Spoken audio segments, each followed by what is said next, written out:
Yo, you know how we do this, alright? So, one take going, but for once, I actually have decided what I'm gonna say on the album that we're doing now.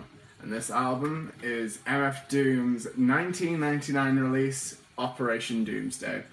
A friend requested that I did Food, his 2004 release, solo, not the other 2004 release that everyone talks about all the time, Mad Villainy. Also, all three are incredible albums. Mad Villainy is probably a modern rap cornerstone for outsider, near surrealist rap. And Mad Villainy has a lot of the same themes that Food has, and neither of those albums would have the themes, unless, this album existed. Doom, as a rapper, really started to kind of express himself as who he is on this album, because on before he released Operation Doomsday, he was part of a duo called KMD with his now deceased brother DJ Subrock. And it's because of the untimely death of his brother that KMD's sophomore release, Black Bastards, wasn't released until a good few years after it was supposed to. The album was done in '93, but due to the loss of his brother and, other member of KMD, the album was released until like 97 to 99 or something. I don't remember the exact date. Sorry on that. But, yeah. MF Doom is a surrealist, almost cartoon-based rapper whose name takes on many forms under Mad Villain or Neruvian Doom or Danger Doom. He does a number of collaborations with other, with different producers, and so, that gives way to all these different names. Although sometimes, even when he's producing himself, usually it's under Doom or MF Doom, but he'll also take on different personas like Victor Vaughn, who's found on Mad Villainy in the track Fancy Clown. Personally, one of my favourites off the album. And you've also got King Ghidorah, which was a album that I think was released just after this one. But King Ghidorah verses are still found on this, namely in the songs Who You Think I Am, which is a 4-minute long posse car containing a bunch of rappers. It feels like somebody just threw the beat on, and these group of friends, just passing the mic around, having a good time, and that kind of thing. And you can also see Ghidorah on Operation Greenbacks, both songs in the later half of the album. But yeah, and because of his name and persona, on most of his releases you will find references or samples from cartoons and everything. This album opens up with sorry, I forgot what the song's called. Whoops. One take. The Time We Face Doom, which is samples from the original I think it was Fantastic Four that Doom was in, the original Fantastic Four cartoons, and that kind of thing. And there's also interludes on the album that have the same theme. There's even an outro which kind of shows that there was supposed to be a overlaying theme throughout all of it, the story through the intro and interludes. But just and keeping in light with the cartoonish theme, there's also quite a comedic side to this, especially on songs where you find Doom singing almost. Now, for someone that was born in London and raised in America, he still holds a lot of a British almost accent, but still with the American in it. And I'm gonna be frank, he's not the greatest singer, but you can tell that he knows it, especially when you listen to the mic, because it's like he's singing in a way that that he knows he's not, Celine Dion or anything, but he's still doing it because, you know, he wants to for the song, that kind of thing. Apologies that you can't particularly see the record cover. It looks a lot better in person, but this is the 2015 limited press on Split, which was a double LP press. You've got one record which is actually supposed to be gold and black, but unless you hold it in the right light, you really can't tell. Thankfully, the second LP is a lot more noticeable on red and black, which obviously is quite a heavy colour, so you can tell. And this whole thing, I think it's on 140 gram, which I forgot to mention in a lot of my other reviews. In my other reviews. But the interesting thing about it is actually the way that the sides are pressed. Now, most records, unless you're The Who, have the sides 1, 2 on one side and 3 and 4 on the other. Apart from Tommy, which is 1 and 4 on the same fucking... Okay, I'm still mad about that. That's the reason I refuse to review that record. But yeah, on this, it starts at 0 and ends at 3, the same way that, you know, programming does. If you go into Python, if any of you are into that kind of thing, you will find that the Python actually counts from 0 onwards, which I thought was pretty interesting. But because the album was released in the 90s, obviously it was in the old days of rap, that kind of sound. But that doesn't mean that all of the beats are, you know, the NWA-ish, you know, boom bap kind of thing. At least not until later in the album. The themes overlaying, but, you know, most of the first half of the album is actually quite ethereal, almost vaporwave-ish, but not with the samples and everything, more with the sound. And the whole thing is produced by Doom himself, who has produced most of his projects that aren't with collaborative producers like Mad Villain and JJ Doom. To which he actually started releasing instrumentals as like records on themselves, calling them the Special Herb series. Go figure.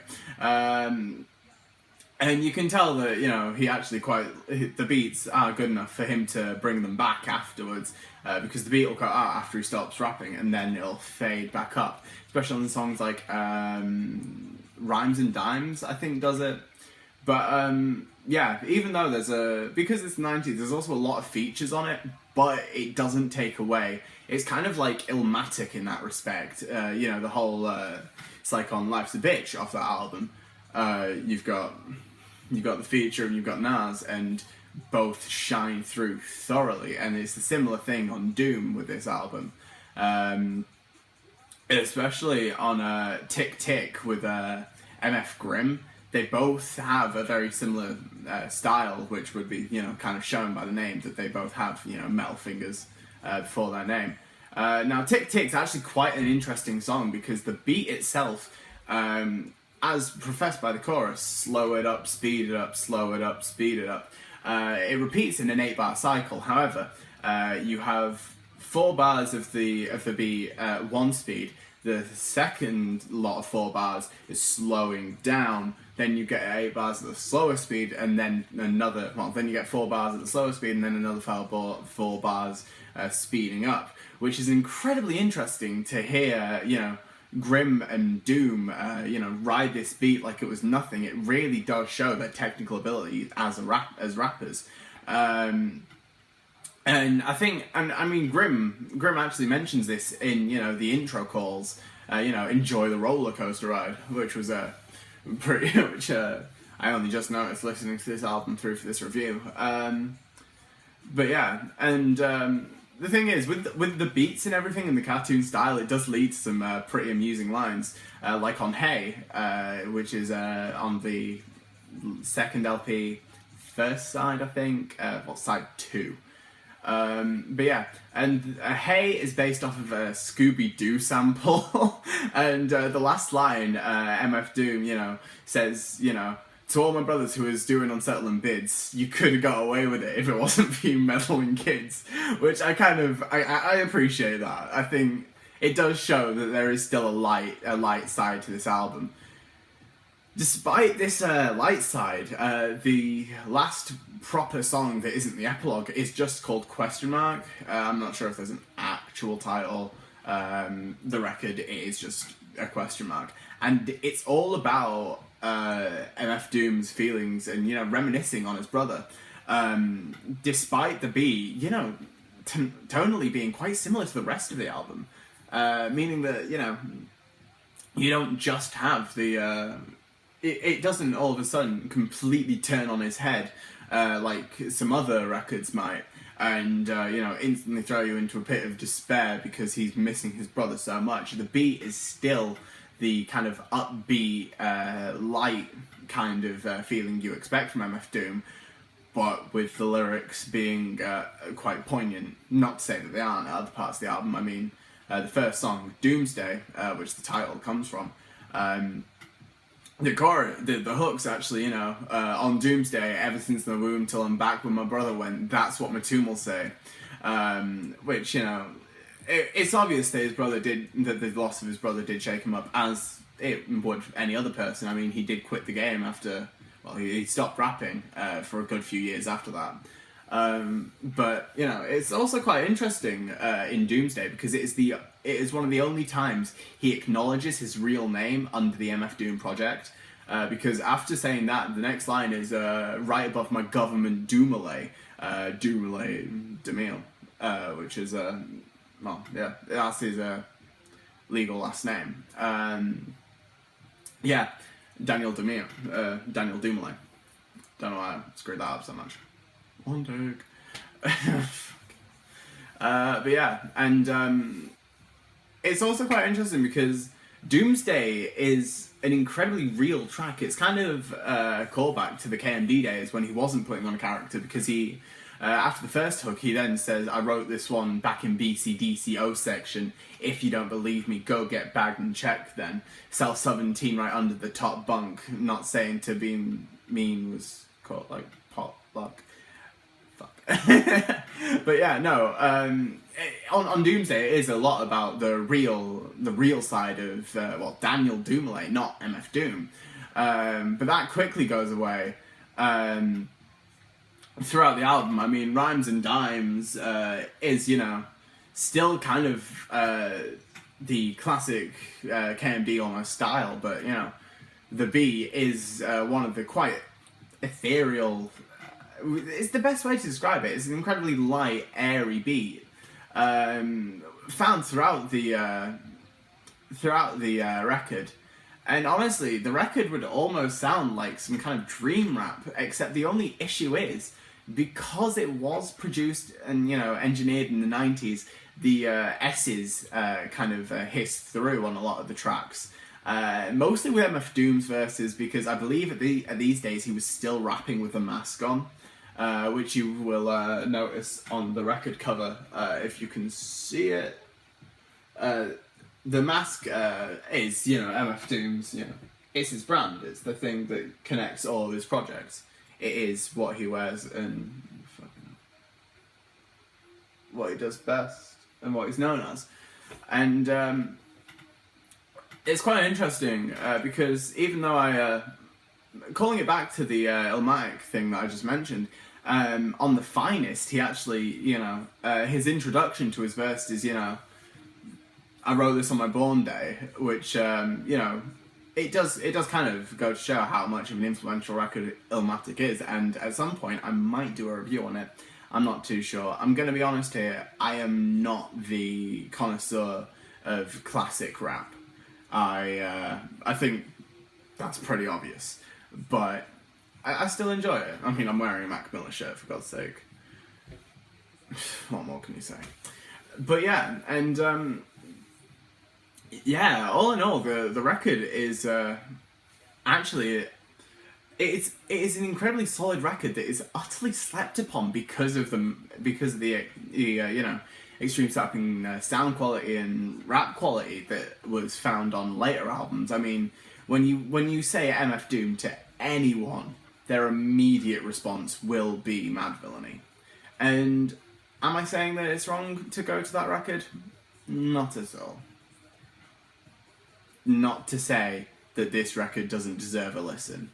If you want to know where MF Doom came from, or if you just want a great feel-good record, there's nothing on this album that, you know, will hit you, you know, up front with the harsh realities of life. There's nothing too, you know, heavy on it until you know, because of the way that it's, you know, produced, you can kind of get lost in the beat quite easily. So if you can throw it on the background and enjoy it, or you can listen to the lyrics. And even when you listen to the lyrics, because of the you know, constant comedic theme through it all, it never, unless you're listening to, you know, like, you know, question mark or something, it never really gets any heavier than the kind of stuff that, you know, you'd be laughing with your friends with. It's that kind of a record. It is just I would describe it as quite a feel-good record, but not in the same way that something like Cara Cara Bonito or Churches would be. There's just nothing too dark to really bring you out of just a light mood. It's a stoner record through and through, basically. I mean, let's just put it this way. On Mad Villainy, there's a song called America's Most Blunted. And he releases Special Herbs as his instrumental series. I don't think I need to say anything more on that topic. And I don't think I have anything more to say on this album. I think you should all give it a listen when possible. I wouldn't go for the 2011 remaster because they actually changed the track listing. The last song, the epilogue, is replaced with a different song entirely because of licensing issues with Stone Throw Records and the label that this was released on. But yeah, all in all, I think you should enjoy this record, and I would recommend it if, you know, my opinion counts for anything. See you later.